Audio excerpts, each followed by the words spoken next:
Alors, Béat Hashem, Parashat Vaïgash, Yosef qui se dévoile à ses frères, Vayomer Alehem, Ani Yosef, Achichem, je suis Yosef, votre frère, Hashem Echartem Oti Mitzrayma, que vous m'avez vendu à l'Égypte, Ve'ata al ta'atzevou, il ne faut pas être triste, Valichar be'enechem, il ne faut pas s'énerver, Ki Mechartem Oti Ena, que vous m'avez vendu ici, Kele Michya, Shelachani Elohim Lifnechem.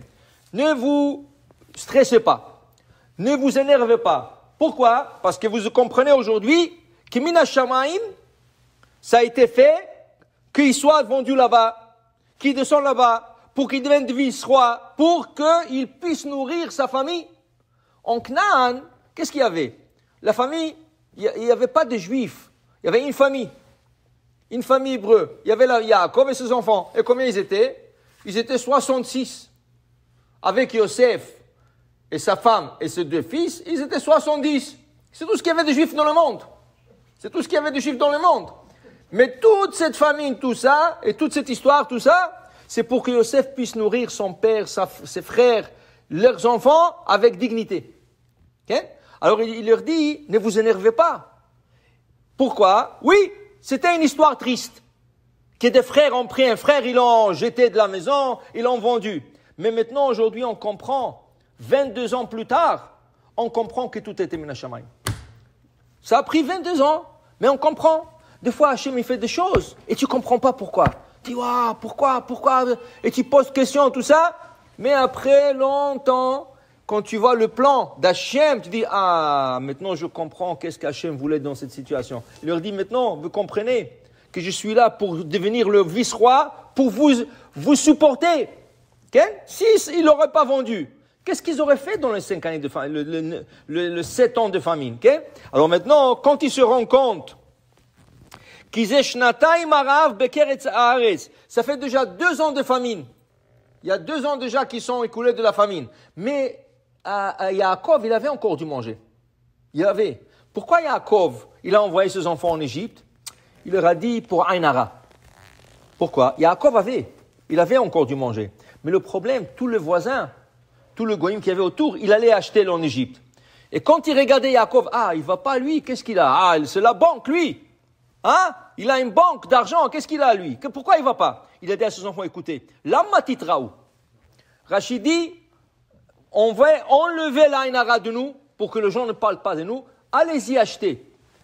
Mais au moment qu'ils ont parti acheter, ils avaient encore. Okay?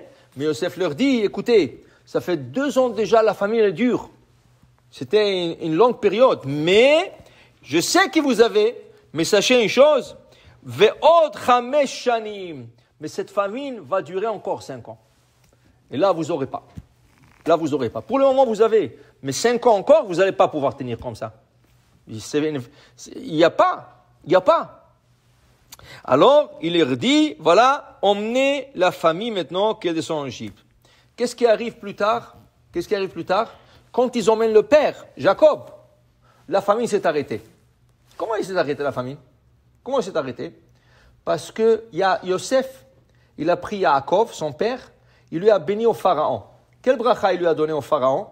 Il lui a dit que quand il va se présenter devant le Nil, et ils vont mettre le pied au bord du Nil, le Nil va monter. Le Nil, Rashi nous raconte, dans Parashat Shemot, qu'est-ce qu'ils ont fait les Égyptiens? Ils ont tracé des canaux du Nil vers leurs champs. Et de temps en temps, pas toujours, de temps en temps, le Nil débordait. Et quand il débordait, il rentrait dans ces canaux et il allait irriguer le champ. Mais c'était très rare quand c'est arrivé. Là, Yaakov, il donne une bracha à Paro. Vous allez vous mettre devant le Nil, l'eau va monter vers vous. Et il va irriguer l'Égypte. Toujours. Ça veut dire que n'importe quand il voulait l'eau, il faisait ça. Il n'allait pas chaque jour le faire. Mais, depuis, toute la terre d'Égypte est devenue fertile. Dans une situation de famine, il y avait la fertilité. Et dans ce cas, la famine s'est arrêtée. Okay? Mais ça, c'est grâce à Yaakov qui est descendu en Égypte. Pour dire que des fois, dans ce passage, tu vois, des fois tu as des questions. Pourquoi? Comment? Je ne comprends pas. Ça a pris 22 ans au Shevatim de comprendre pourquoi. Okay?